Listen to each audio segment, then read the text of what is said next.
नमस्कार दोस्तों, अग्रवाल क्लासेस में आपका स्वागत है। जैसा कि आज मैं आपको child development and teaching method, बाल विकास और शिक्षण विधि के अंतर्गत यूपी टेट प्रीवियस ईयर के क्वेश्चन मैं आपको आज सॉल्व कराने वाला रहा हूँ। कृपया आप सबसे अनुरोध है कि हर क्वेश्चन को कृपया देखें, क्योंकि क्वेश्चन ज़्यादातर इसी पैटर्न पे और रिपीट होते हैं। तो चलिए आज का पहला क्वेश्चन हम स्टार्ट करते हैं। मानव विकास का प्रारंभ होता है। इसमें 4 अवस्थाएं दे रखी हैं। आपको बताना है कि मानव विकास किस अवस्था से प्रारंभ होती है। तो इसका आंसर हम बताते हैं। चलिए दोस्तों, इसका आंसर होगा आपका 4th गर्भावस्था। चलिए दोस्तों, इसका आंसर होगा 4th गर्भावस्था। अब हम बात करते हैं अपने अगले क्वेश्चन की तरफ। द कंडीशन ऑफ लर्निंग पुस्तक के लेखक कौन है?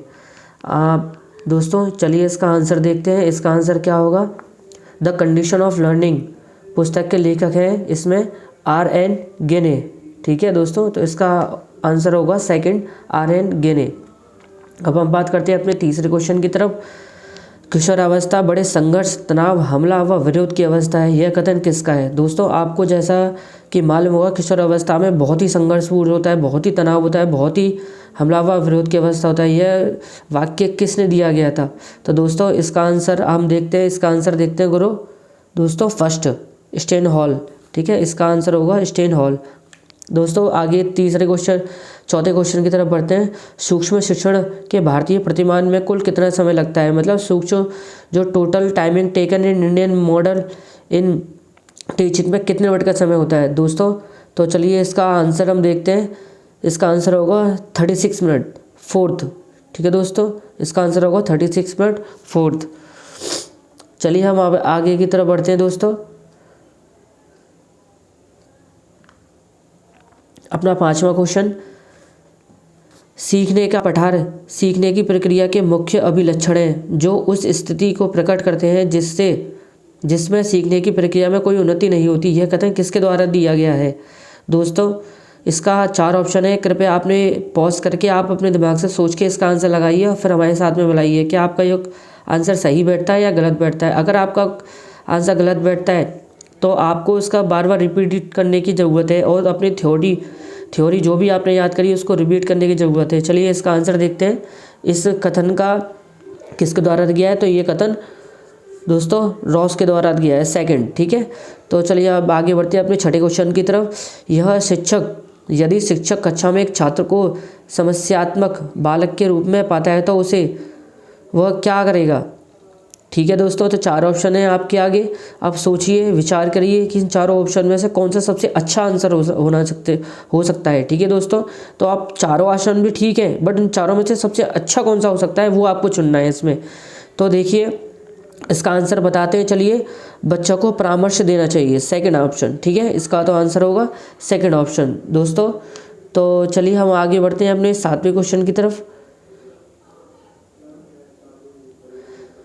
तो 7वें क्वेश्चन की तरफ हम बढ़ते हैं दोस्तों। अपने पाठ्य सहगामी क्रियाएं मुख्य संबंधित है, मतलब कि पाठ्य सहगामी जो क्रिया होती है वो किससे संबंधित है दोस्तों?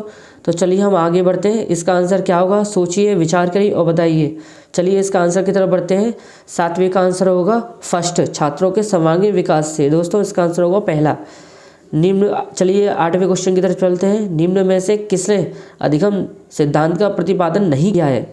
मतलब कि इसमें अधिगम सिद्धांत का प्रतिपादन इसमें से किसने नहीं किया है? 3 ऑप्शन आपके राइट हैं, 1 ऑप्शन आपका गलत है। वो ऑप्शन आपको चूज़ करना है। तो सोचिए, स्किनर, थॉर्नडाइक, कोहलर और B.M. ब्लूम, इन चारों में से किसने नहीं किया था? तो दोस्तों आप सही हैं बिल्कुल, आप जो सोच रहे हैं वही सही है। इसका आंसर 2nd है, B.M. ब्लूम। ठीक है दोस्तों, तो अपने अगले क्वेश्चन की तरफ चलते हैं दोस्तों। शिक्षा के अवरोधन का तात्पर्य है बालक का विद्यालय न जाना, बालक द्वारा विद्यालय छोड़ देना, किसी बालक का 1 वर्ष से अधिक समय तक एक ही कक्षा में रहना। तो अवरोधन का तात्पर्य क्या रहता है दोस्तों? इसका आंसर आप बिल्कुल सही है, आप जो सोचा आपने बिल्कुल सही है। इसका आंसर होगा दोस्तों 3rd। ठीक है, तो हम अपने अगले क्वेश्चन की तरफ चलते हैं दोस्तों। निम्न में से किस कौशल से पूर्व ज्ञान का परीक्षण आता है? दोस्तों इसका आंसर आप सोच के विचार करके बताइए। इन चारों ऑप्शन में से कौन सा ऑप्शन सही होगा? तो ठीक है, आप बिल्कुल सही सोच रहे हैं दोस्तों। इसका जो ऑप्शन होगा ठीक होगा, राइट होगा दोस्तों, फर्स्ट, प्रस्तावना कौशल। ठीक है, इसका आंसर क्या होगा दोस्तों? प्रस्तावना कौशल।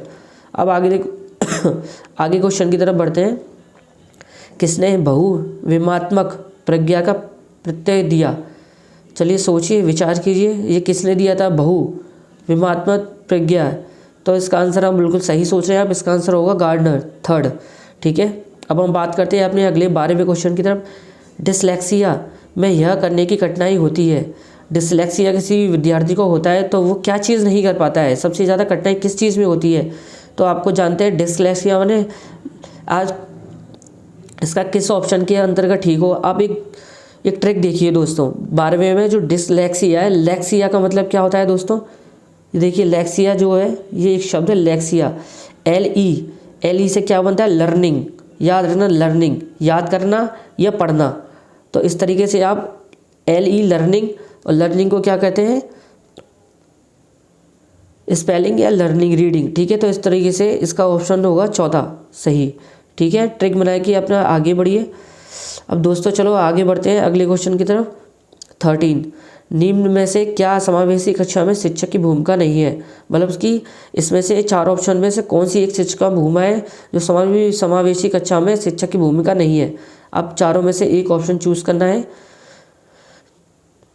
देखिए आपने बिल्कुल सही सोचा आपने, इसका ऑप्शन जो होगा बिल्कुल राइट, आपने सही सोचा। इसका ऑप्शन होगा फर्स्ट, शिक्षक को निःशक्त बच्चों पर ध्यान नहीं देना चाहिए। ठीक है दोस्तों, तो हम आगे बढ़ते हैं अपने 14वें क्वेश्चन की तरफ। दोस्तों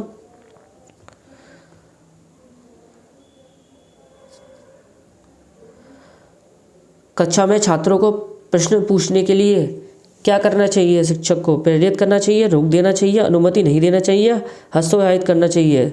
बिल्कुल दोस्तों, सबसे आप बिल्कुल सही सोच रहे हैं, इसका आंसर हमेशा पहले की तरह पहला होगा। चलिए 15वें क्वेश्चन की तरफ चलते हैं दोस्तों। आपसे कृपया मेरे से आप सब लोगों से अनुरोध है, मेरे चैनल को सब्सक्राइब करें, लाइक करें और वीडियो को जितने से ज़्यादा शेयर कर सकते हैं उसको करें, क्योंकि अन्य विद्यार्थियों का भी भला होना चाहिए। दोस्तों ये क्वेश्चन बहुत ही इंपॉर्टेंट है, इसमें से मैं आपको बता रहा हूँ कि 10 से 12 क्वेश्चन कम से कम फंस सकते हैं बिल्कुल, क्योंकि ये लास्ट प्रीवियस का, इससे पहले जो यूपी टेट हुआ था उसका पेपर है ये। तो आप लगा सकते हैं आपके कितने क्वेश्चन सही बैठ रहे हैं, क्योंकि 6 दिन बाद आपका पेपर है 28 नवंबर का। तो आप सबको बहुत बहुत शुभकामनाएं अपने पेपर के लिए, और इस क्वेश्चन को सॉल्व करते जाइए। चलिए, बच्चे की वृद्धि मुख्यतः संबंधित है सामाजिक विकास से, भावात्मक विकास से, नैतिक विकास से, शारीरिक विकास से। बच्चे की वृद्धि, और वृद्धि किस में आता है दोस्तों? बिल्कुल आप सही सोच रहे हैं, बिल्कुल चौथा, फोर्थ, शारीरिक विकास से। इसका आंसर होगा फोर्थ, शारीरिक विकास। चलिए अब आगे बढ़ते हैं। व्यवहार के कारण व्यवहार में परिवर्तन ही अधिगम है, यह किसने कहा है? व्यवहार के कारण व्यवहार में ही परिवर्तन ही अधिगम है, ये किसके द्वारा कहा गया है? बिल्कुल आप सही सोच रहे हैं दोस्तों, इसका आंसर होगा गिलफोर्ड। ठीक है, इसका आंसर होगा फर्स्ट, गिलफोर्ड। चलिए सूची ए तथा सूची बी की सुमेलित है दोस्तों, तो आप ये दोनों सूची सुमेलित कर सकते हैं। आप देखते हैं, चलिए दोस्तों, ब्रूनर, आसुवेल, ग्लेजर और गार्डनर, ये आप दोस्तों बिल्कुल ही सही सोच रहे हैं। आप बच्चों बहुत ही इंटेलिजेंट है, बस आपको थोड़ा सा दिमाग लगाने की ज़रूरत है। अगर आप चारों में से एक भी ऑप्शन आपको जानते हैं और एक ऑप्शन भी मिल गया तो पूरा का पूरा आंसर आपके हाथ में आ जाएगा, पूरा का पूरा क्वेश्चन सही होगा। बिल्कुल सही सोच रहे हैं आप इसका। चलिए देखिए, आप जानते हैं ब्रूनर की क्या है? इसमें सबसे ईजी वाला ढूंढते हैं, सबसे फोर्थ। ठीक है, तो चलिए देखिए, इसमें सबसे इसका आंसर जो होगा, पहले मैं आपको बता दूं, फोर्थ होगा इसका आंसर दोस्तों। इसका आंसर क्या होगा दोस्तों? फोर्थ होगा। ठीक है, चलिए आप मिला लीजिए, पहले का चौथा, ठीक है दोस्तों, दूसरे का तीसरा दोस्तों, तीसरे का पहला दोस्तों, और चौथे का दूसरा दोस्तों। बिल्कुल आप सही सोचे हैं, बिल्कुल सही आपने सोचा था दोस्तों, ये इसी का आंसर होगा दोस्तों। अब बात करते हैं अपने अगले 18वें क्वेश्चन की तरफ। समस्या समाधान का प्रथम चरण है। समस्या समाधान के बहुत सारे चरण हैं, इसमें आपको बताना है कि कौन सा चरण प्रथम है। सबसे पहले हम किसी बच्चे की अगर कोई समस्या है तो उसकी क्या करेंगे? सबसे पहले हम बिल्कुल सही सोच रहे हैं दोस्तों, आप इसका आंसर बिल्कुल पहला होगा, समस्या की पहचान। वो समस्या की पहचान ही करना सबसे पहले आपका आंसर होगा, तो इसका ऑप्शन होगा फर्स्ट। ठीक है दोस्तों, अब आगे की तरफ बढ़ते हैं दोस्तों।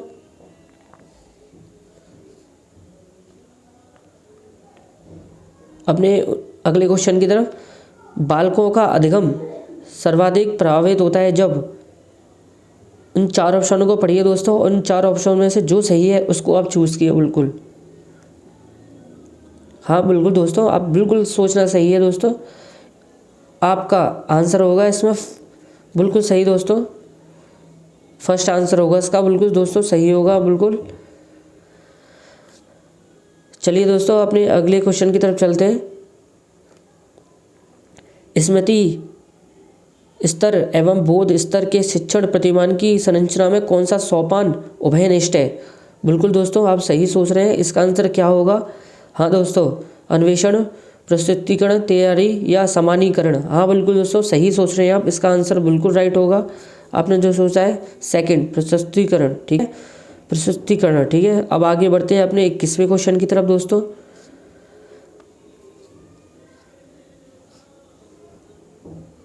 निम्न में से किस सिद्धांत को पुनर्वलन का सिद्धांत भी कहते हैं?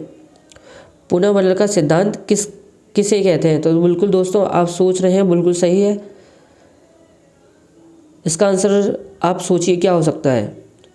ये सूच का सिद्धांत तो अंतर्दृष्टि सूच का सिद्धांत है, ये पुनर्वलन का हो नहीं सकता। उद्दीपन का ये हो नहीं सकता। शास्त्रीय अनुबंध सिद्धांत पावलोव के द्वारा दिया गया था, ये भी नहीं हो सकता। ऑप्शन बचा एक, जिसका आंसर होगा दोस्तों 3। आपने बिल्कुल सही सोचा दोस्तों, इसका आंसर क्या होगा? थर्ड, क्रिया प्रसूत अनुबंधन का सिद्धांत, ठीक है दोस्तों। चलिए अब आगे बढ़ते हैं हम दोस्तों। निम्न में से कौन सी अवस्था ब्रूनर के संज्ञानात्मक विकास सिद्धांत का अंग नहीं है? तो देखिए इसमें कौन सी एक अवस्था है जो ब्रूनर की संज्ञानात्मक विकास अवस्था का अंग नहीं है? बिल्कुल दोस्तों आप सही सोच रहे हैं, बिल्कुल इसका आंसर होगा 4th, ठीक है, आंत प्रज्ञ अवस्था। चलिए आगे अगले क्वेश्चन की तरफ हम बढ़ते हैं दोस्तों।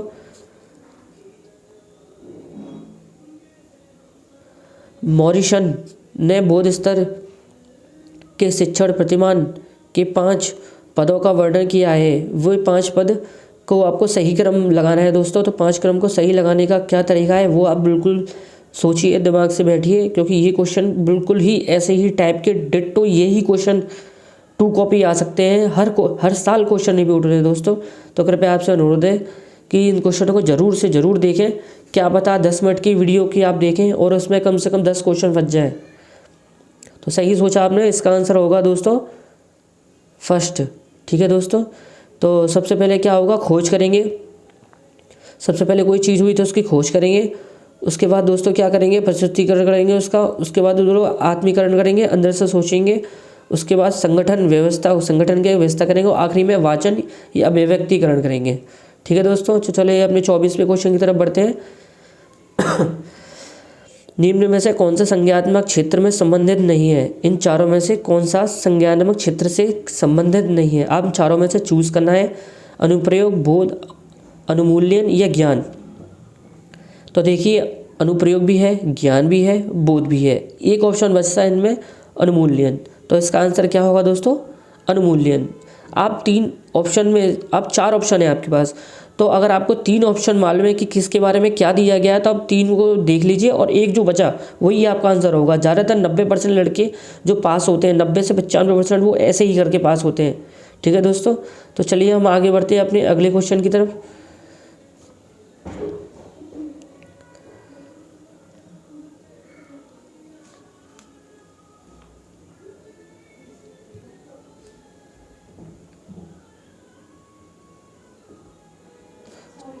चलिए दोस्तों, निम्न में से कौन सा अधिगम का वक्र नहीं है? इन 4 दे रखे हैं, उसमें से आपको पूछा कौन सा अधिगम का वक्र नहीं है। मिश्रित, लंबवत, उत्तल या नरोत्तर, ठीक है। तो आप सोच सकते हैं, आपको भी आंसर इसका मालूम है।